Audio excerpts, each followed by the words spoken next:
Hey guys, today we are going to talk about starting your juice business from home. This is like the #1 question I've been getting lately, mainly because of the ebooks. People are wondering if the information in the specifically how to open a juice shop ebook can be scaled appropriately if you are starting from home, and if in general will be helpful.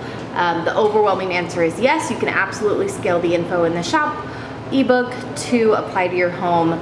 And it'll just give you an idea of what it looks like to operate like a actual kind of run-in juice business. Starting from home is usually just phase 1. It kind of lets you test the waters, see if you want to continue, and it's a great place to start as you have to start somewhere. Best just to kind of start slow and go with the flow and see kind of where it goes rather than jumping all in, risking a bunch, investing a bunch, so on and so forth. So check out the ebooks below. I'll leave the link, and you can kind of see if it would be helpful to you. I think anyone starting a juice business, people that already have businesses, have bought the book because it gives another perspective on how another business does it. Starting from home is a great option. I think one of the biggest things to take into account is it legal? From all the health department people that I've talked to, it is not allowed legally to make juice in your home and to sell it commercially.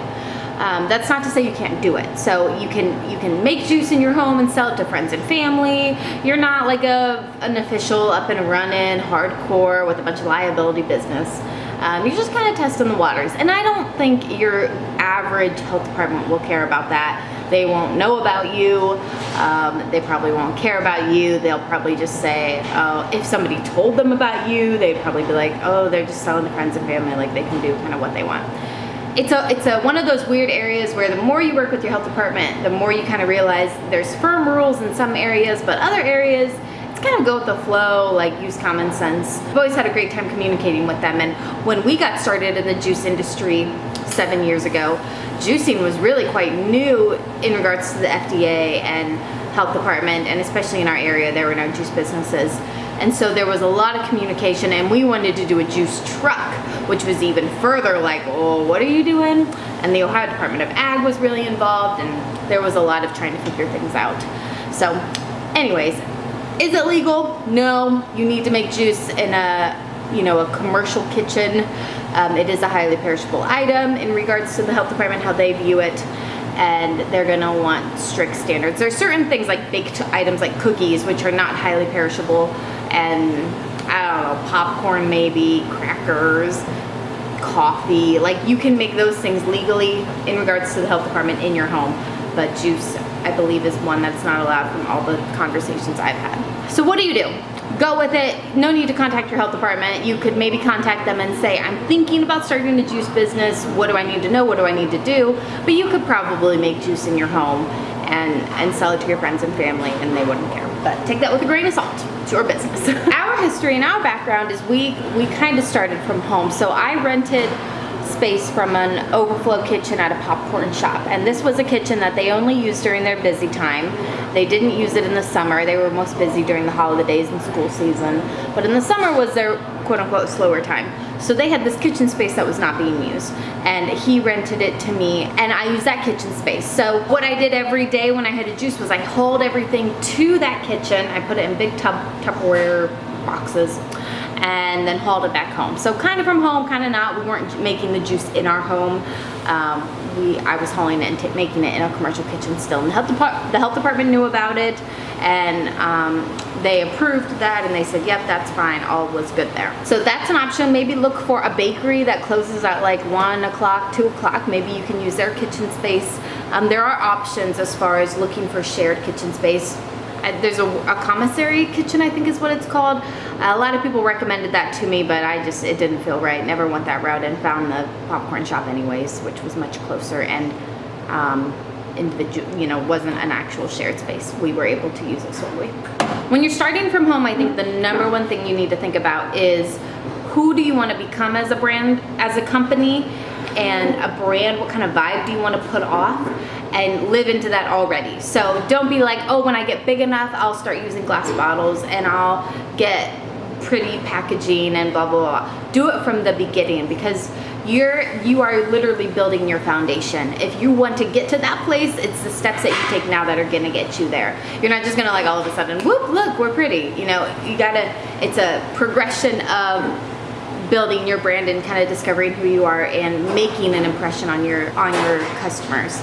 And that's what's gonna like get them to kind of stay. Like, especially with juice, it's a premium product. People really do expect and value, whether they vocalize it or not, that they don't even realize that they value quality in their marketing, what they're seeing, what they're reading, what they're experiencing, their customer service. We all value high qualityness in those areas. So things like glass bottles doesn't mean like plastic bottles aren't good. If just know why you're choosing plastic bottles.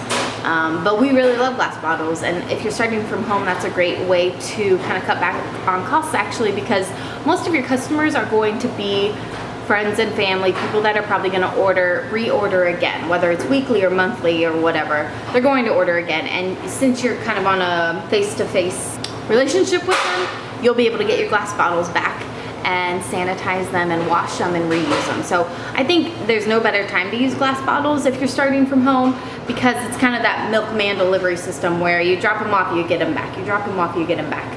And you're also putting out your kind of best product that way. So I just buy like 100, 200 glass bottles, keep them in your rotation. You won't have to worry about rebuying plastic ones. I would also invest in good quality labels. It's such an easy thing to do. It doesn't cost a ton of money.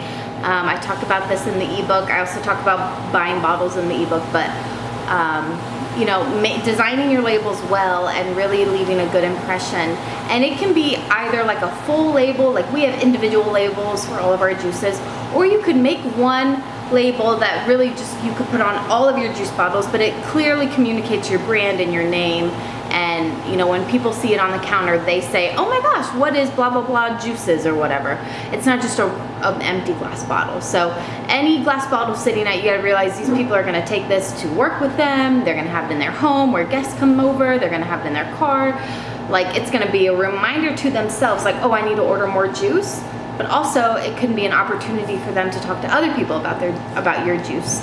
So really make your brand clear, your company name clear, and what you're selling clear on those bottles. They're gonna be floating around all sorts of places, whether you realize it or not. Can't recommend enough to really establish your brand, establish your Instagram, your Facebook page. This is how we shop nowadays, is social media. Really put out the front that you want to have. We do literally everything with our phones. Not everything. I do quite a bit on my computer, but camera-wise, we just use our phone cameras. I have softwares on my computer with editing, and I talk about those in the ebook on like marketing info, but it is so easy to clearly look professional on the internet. Like there are certain juiceries you'll come across on Instagram and they look like they are a juice shop doing 5 million in sales a year in LA, when in reality they're in the middle of Ohio and they're serving, you know, 20, 30 people a day. Like, it's so easy to look professional. Just put in a little bit of effort and be aware of your goal and the vibe you want to put off. I would think from the very beginning, who do I want my customers to know me as? Like, what do I want to be perceived as and like look like? Put off that vibe. It is so important, and it's so freaking easy. I think one really cool thing about starting from home is you don't necessarily have, maybe you do have the money to start, but you're just choosing not to. Regardless, if you don't have the money, you don't have the asset of money, use the asset of time, and to just hustle hard. So a lot of people will use money to educate, create marketing materials, market just in general, do outreach. It's all about trading of assets, and usually when you have enough of one asset, you then level out and you put it towards another asset. So right now you don't have a lot of money. Let's say you don't have a lot of money, but you do have a lot of time. You know, you can stay up till 2 a.m. and create cool things. Educate, educate, educate, do outreach, call people, text people, let people know what you're doing. Like, use your asset of time because you don't have money. Learn for yourself, read books, take the time to talk to each individual customer. What are your needs? How can I help you? If we have a slow day here at the shop, it is the perfect opportunity to just really dive into each customer and say, how can I help you? What do you need? Can I make something custom for you? because there's nobody else coming in. And when we're really busy here, I'm not gonna use my asset of time because I don't have it. I'm gonna use my asset of paper marketing materials and social media where I can reach tons of people in a short amount of time. Realize what you have a lot of and really hone in on that. All right, recipe development from home. I think it's so important just to have a short, sweet, simple menu. People kind of get overwhelmed by choices, and when you can kind of put off the front of, I'm the expert, I can help you, just what are your goals? Do you want a detox? Do you just want juice that kind of tastes yummy and is a healthy option? Like, I don't need to give my customer every single little bit and piece of information. Kind of read the vibe and say, you know, I know what you need. I got you. Like, this will be really good. People love that. They want to buy something, but they don't want to think necessarily too hard about it. Give me what you would recommend. This is where I am. So a short, sweet menu is really great for that. I would recommend no more than 10 recipes, maybe even just like 6 recipes, 5 or 6 recipes. You know, green juice, sweet juice, gingery juice, carroty juice, beet juice. Like, we go sweet green, strong green, sweet beet, strong beet. I don't even think you need like both those beets. I think you just need 1 beet juice. But definitely a sweet green juice and a strong green juice, because when people think of juicing, it's like, I want a green juice. Well, do you want something with fruit or do you want something with all veggies? Both those options are great. Something spicy with ginger people really like. A carroty juice is, I think, a must-have on the menu. Something really fun with like pineapple or strawberries, just some kind of unique fun ingredient is really important. So a small menu, maybe one cleanse. You could literally have one cleanse where they can get a 1-day cleanse or a 3-day cleanse or a 5-day cleanse. It's the same juices, you're just drinking it for 1 or 5 days, is all you need. You really don't need a big cleanse menu. So I would have your 5 juices. Here's a juice cleanse if you want to do a juice cleanse, and 1 or 2 shots or little guys, whatever those are called. Everyone has different words for them. We call them shots though. And just go with it. Put it on social media, talk about each juice, educate on each juice, people start buying it. And then it's like, how do you deliver? So you can deliver to their homes. If you have the asset of time, use that customer service opportunity to say, oh, I'll deliver it to you, no worries.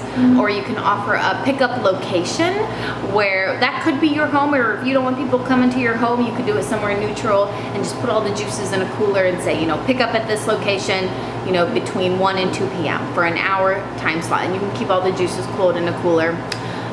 Or you could partner with a local place like a bookstore, or really any kind of, or a gym. A gym would be a great one. We actually kind of used to do this. We would deliver to this gym spot, but and just have people pick up there. That would be awesome. If there's a local gym where people are really enjoying wanting your product, a lot of like customers seem to be in that same place.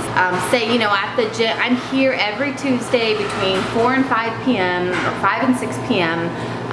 Do you want to place an order? You can pick up then, and you could really have weekly customers every week then. That's a great idea. Or a local coffee shop, you know, if you could hit 2 customer groups at once by doing 1 pickup spot at a gym and 1 pickup spot at a local coffee shop. And the coffee shop one do from like, I don't know, 10 to 11 a.m., 11 to noon a.m. And that can be like your mom group with kids at, you know, family kind of style. Okay, speaking of families, River woke up. Got a little bit of sleepy face still going on, but he's gonna join me for the rest of this video. That would be a really great idea. If I was doing this, that's what I would do probably, was 2 pickup locations, 1 to kind of fit the family vibe and 1 to fit the working person that's like, I can't come till 5 or 6. You know, really push the bring your bottles back, you get a credit, follow me on Instagram, I'll educate, and there's such a fun aspect of telling the story through that. Like, hey, I'm a new juice business, I'm trying to get up and running. There's so much to share in the very beginning. So it's so important that you do share your story. That's how you're gonna gain your customers and how they're really going to attach to you and build trust. If you're just starting out, this is such an exciting time. You get a fresh beginning of like, this is what I'm passionate about. You get to really tell your heart and your story and just see where things go. It is so much fun. At some point, you just have to go for it, and this is it, like, just go for it. And honestly, with COVID and all this crap going on, like, people are prioritizing health so much, and with the internet and the access of information, people are just learning so much about their health. there really is no better time to start than now. And so we're rooting for you, and we're excited for all y'all starting your businesses. Probably the biggest question, choosing a juicer, what are you gonna do? We have been down the rabbit hole with juicers. I have bought so many. Started with like an Omega commercial one that was NSF approved, centrifugal, it cost like 250 bucks. It was like, this is cheap, let's do it. And it was literally the biggest pain in the butt in the whole entire world. It broke so many times, juice spraying out of it, like it was a nightmare. So it really did make the day in and day out juicing kind of a pain and frustrating. I can't recommend it enough to get a good juicer. Like, it will save your life. Without a doubt, my top recommendation, I wish this existed before, would be the Goodnature M1. When we were really transitioning, we bought the CT7, and that was about $14,000. And it was a big purchase and a big commitment, especially, I mean, most spaces, until you really start making a lot of money, $14,000 is a lot of money. And that's a big purchase to just be like, we're doing it, we're buying this juicer. Sorry, customers keep coming in. So that's a big purchase. And it was, you know, up until the M1, there were really no affordable commercial juicers that could actually get the job done. Most you were going to spend quite a bit on them. The M1, I'll put some clips in here now, but it's a small commercial cold press juicer, but it does a good job, and it would be great for your home business model, because the reality is you're probably not going to be making 100 juices a day at home when you first start out. You're probably going to make like 30, 40, 50-ish in a juicing day. And I really do believe the M1 is perfect for that. It's reliable. The biggest thing with, I feel like, all these juicers is they're gonna take time. They're smaller juicers. Like, the reality is it's just gonna take some time to juice. That's okay. You have the asset of time. You don't have the asset of money right now. Another option could be the Goodnature X1 Mini, but that's quite big. It can be kind of hard to haul around. And when you're starting from home, whether you think it or not, you're gonna be very mobile. The Mini, it's big and it's hard to move. In the beginning days, like for example, I was hauling everything to the ice cream shop, and then we got a truck, and was hauling everything on the truck, and then we got the shop, and was hauling everything to the shop. So you're doing a lot of moving, and it would be handy to have a juicer that's very portable. The M1, I take home and bring it to the shop all the time. I can carry it all by myself pretty easily, and it's a great mobile commercial juicer. So, and like if you're juicing from home, you know, you're usually moving stuff all around, and then you set up your juicing zone, and then you kind of tear it down. It's just like a lot of moving. So it's nice to have one that's portable. I kind of said this already, but it's reliable. It's not gonna spew juice everywhere. It's engineered properly for true commercial juicing. You can also, it can grow with you. It's very flexible. So even if you open a truck or open a storefront, and you get the big X1, or you get the X1 Mini, for example. We have the Mini, the M1, and the X1 here, and we use them all in different scenarios. And because we have them, we're able to go faster based off of the certain situation. I can't recommend the M1 enough, truly, guys. It is such a great juicer from starting from home. We have a coupon code with Goodnature. If you use code JKJuices, you get 25 free fresh filter bags with your M1 purchase. So be sure to put that in there. I'll leave all the info to that below. If I was starting from home, I'd buy the M1 today. It's by far, after 7 years of doing this juicing thing and using so many juicers, Goodnature ones, ZoomX, Omega, NutriFaster, so many juicers, it is worth your money. You're gonna get the most bang for your buck for sure with that guy. And you can make truly cold pressed juice. Everyone's always like, should I get this masticating juicer?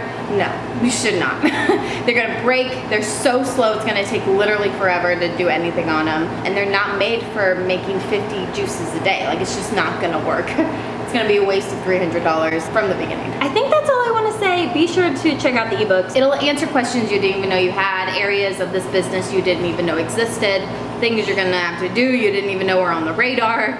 And there's links to everything, so many products and videos and this and that, and I mean, it is just a plethora of information. So be sure to check out the ebook.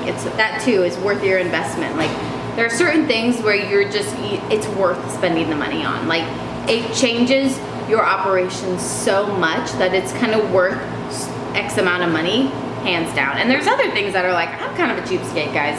I don't buy a lot of things. Like, we'll survive, this kind of that. And so I get it. Like, certain things don't spend your money on, but other things, it's like, this is such a game changer. We need to really focus and do this. All right, I got a cranky baby. I hope this was helpful. Leave any questions you have below. Happy to answer them. Sometimes I skip over things that I feel like are common sense, but they're really not, because we've lived this juice.